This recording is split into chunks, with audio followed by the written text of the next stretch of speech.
Wow, ang laking lapu-lapu guys. Oh. Ayan po. Lalagyan lang natin ng ano, yan, ang sarap.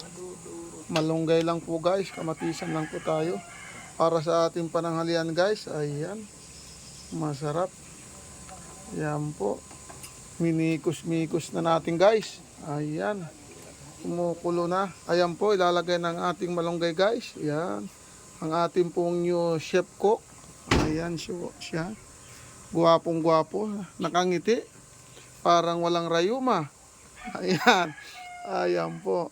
Medyo hindi po masakit ang kanyang paa ngayon. Kaya naisipan niya po ang nagluto. Puro malunggay na yata.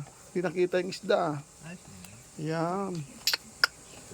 No preservatives guys. Ayan. Lapu-lapu. Ang laki.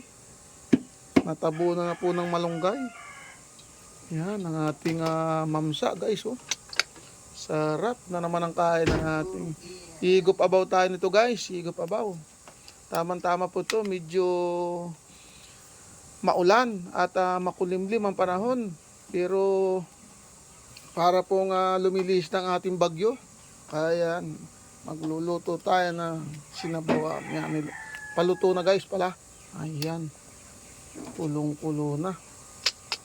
Ay, malapit na ang ito guys. Kaunting kulo na lang. Pwede na. Kailangan po't magandang tanghali sa ating lahat. Nawa po'y ligtas tayo sa anumang sakuna. Ngayong dumating na ang araw ng bagyo.